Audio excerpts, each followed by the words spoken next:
There is a tuber that produces milk. No almonds, no nuts of any kind, and no allergens. This tuber makes a creamy white milk that people in one country have been drinking for 800 years. It grows underground on a grass you have probably pulled from your yard and thrown away. By the end of this video, you will know how to make unlimited milk from your backyard using nothing but water and a blender. Walk into any grocery store in America and you will find an entire aisle dedicated to plant milk, almond milk, oat milk, soy milk, coconut milk, rice milk, cashew milk. The options stretch for 20 feet, and the best seller by far is almond milk. Americans pour it into coffee, splash it over cereal, blend it into smoothies. It is marketed as the healthy choice, the planet-friendly choice, the modern choice. But here is what the carton does not tell you. A single glass of almond milk contains roughly 3 to 4 whole almonds.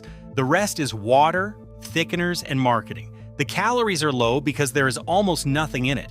The protein is nearly zero. You are paying for flavored water in a pretty box. And the environmental cost is staggering. 1 liter of almond milk requires approximately 370 liters of fresh water to produce. Over 80% of the world's almonds come from one place, California, a state that has been battling drought for decades. Satellite images show the Central Valley sinking inches every year as farmers pump groundwater faster than nature can replace it. Almond orchards stretch to the horizon in neat, perfect rows, while rivers run dry and reservoirs shrink to mud. Then there is the allergy problem. Tree nut allergies affect millions of people worldwide. Almond milk triggers the exact same immune response as eating whole almonds. The fastest growing plant milk on the shelf is also one of the most common allergens in existence. And the industry's best answer to this problem is OAT milk, which carries its own gluten cross-contamination risks. So let me ask you something. What if there was a milk source that predates every option in that grocery aisle, one that contains no tree nut proteins, no gluten, no lactose, no soy, one that humans have been drinking for centuries, not decades, not a trend that started in a Brooklyn cafe, centuries? And what if you have walked past the plant that makes it 1,000 times without ever knowing what it was? There is, and you have. In 2014, a team of researchers at Oxford University published a study that reshaped how scientists understood early human diet.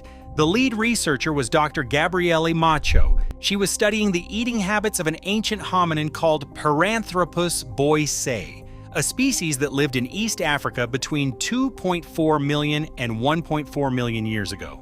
For decades, scientists assumed this creature ate hard nuts and seeds because of its enormous jaw muscles. They nicknamed it Nutcracker Man. Dr. Macho proved them all wrong.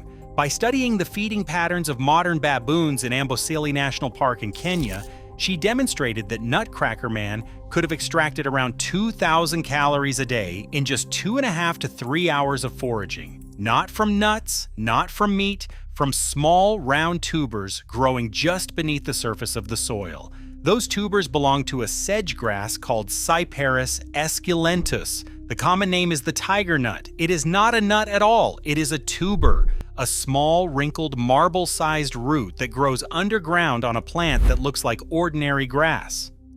Tiger nut. The archaeological record does not whisper this, it screams it. In the Nile Valley near Aswan in southern Egypt, archaeologists excavated a site called Wadi Kubaniya. In the sediment layers, they found preserved tiger nut rhizomes dating back 18,000 years. These were not decoration.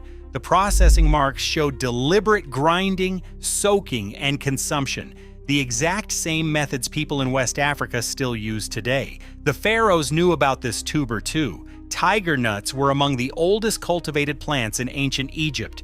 Archaeologists found them sealed inside the tombs of pharaohs, including King Tutankhamun. In the tomb of the Vizier Rekhmir from the 15th century before the Common Era, painted murals show workers measuring and grinding tiger nuts into flour. They shaped that flour into sacred cakes offered to the god Amun. They pressed the tubers for oil, and they soaked them in water and strained the liquid into a thick, creamy milk.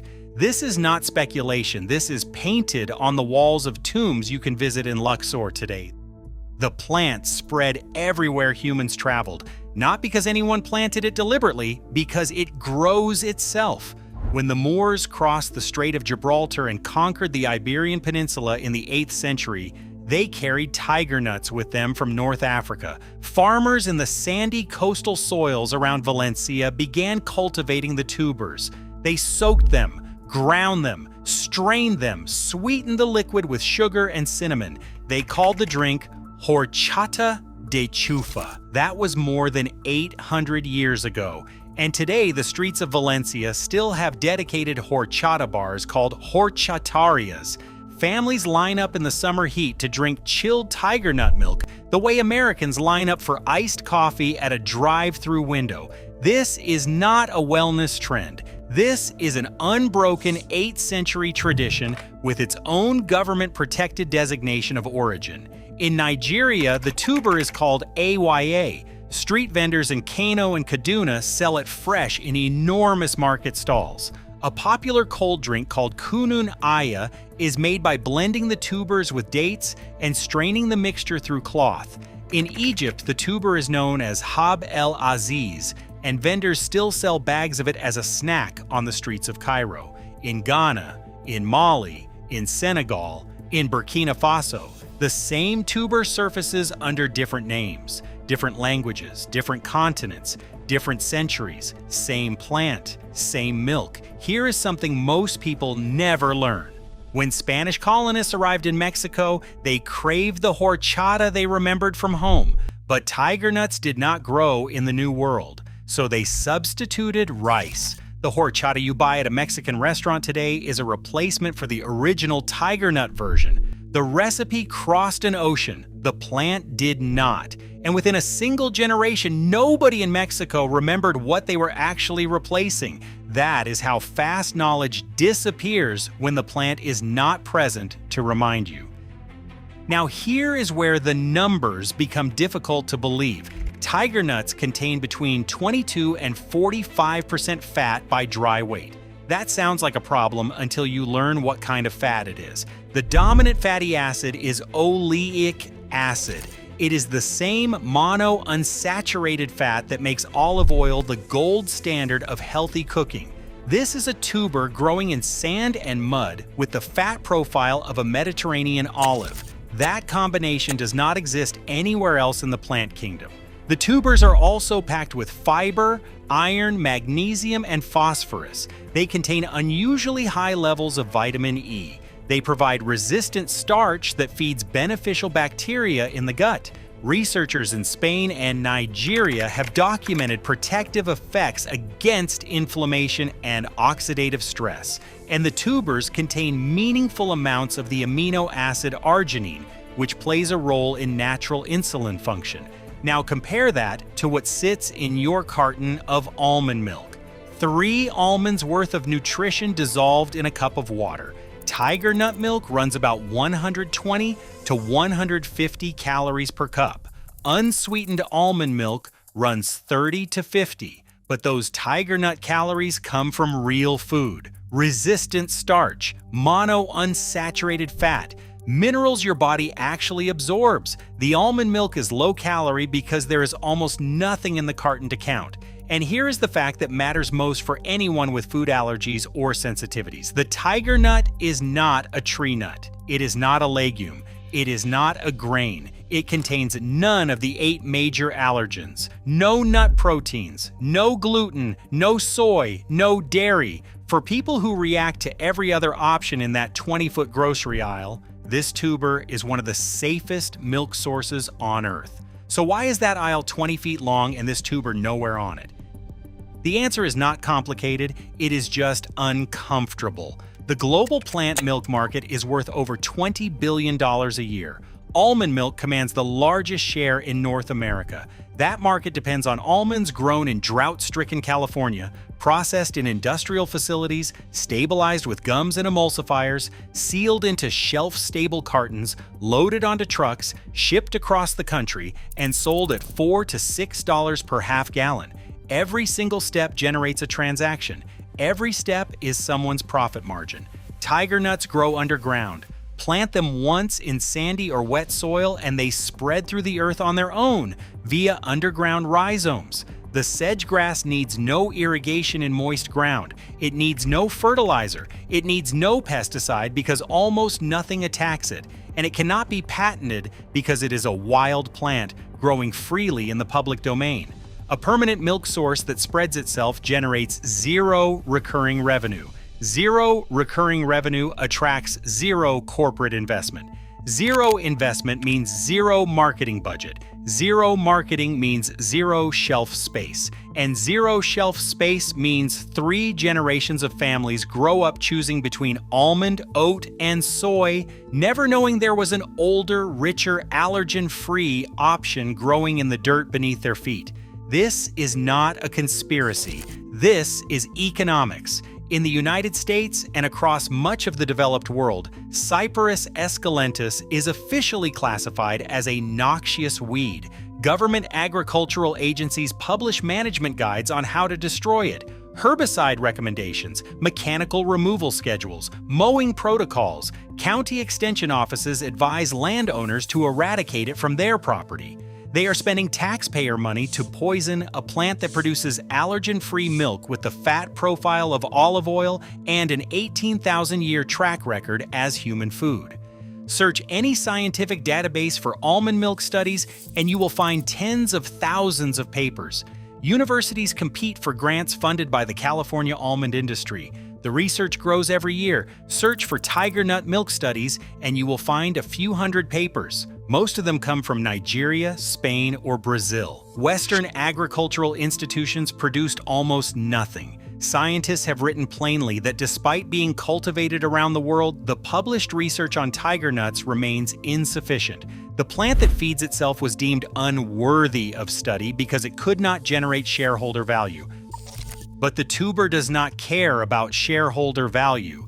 Making tiger nut milk at home is so simple, it almost feels like cheating. You need dried tiger nuts, water, a blender, and a straining bag or a clean piece of cloth. Start by soaking the dried tiger nuts in a bowl of water. They are rock hard when dry. Give them at least 12 hours, and 24 to 48 hours is better. The longer you soak them, the sweeter and creamier the final milk becomes. The tubers soften and swell and release their starch into the water. After soaking, drain the water. Add the softened tubers to a blender with fresh, clean water, about 1 cup of soaked tiger nuts to 3 or 4 cups of water depending on how thick you want it. Blend on high for 2 full minutes until the mixture turns smooth and white. Pour it through a nut milk bag or a piece of cheesecloth draped over a wide bowl and squeeze out every last drop. What comes through is a naturally sweet, thick, creamy white milk. No sugar needed, no stabilizers, no emulsifiers, no factory. If you want to make traditional Valencian horchata, toss a cinnamon stick and a splash of vanilla into the blender before you strain. Serve it over ice in a tall glass. You are now drinking the same recipe that families in Valencia have been making since the 13th century, and the leftover pulp in the straining bag is not waste. Spread it on a baking sheet. Dry it in a low oven. Grind it up and you have tiger nut flour. It works in cookies, pancakes, and flatbreads with a slightly sweet taste. 1 tuber, 2 products, nothing thrown away. Tiger nut is not the only forgotten milk source worth rediscovering. Hemp seeds blend into milk in under 60 seconds with no soaking required. The fat is rich in omega-3 and omega-6 fatty acids in a nearly ideal ratio.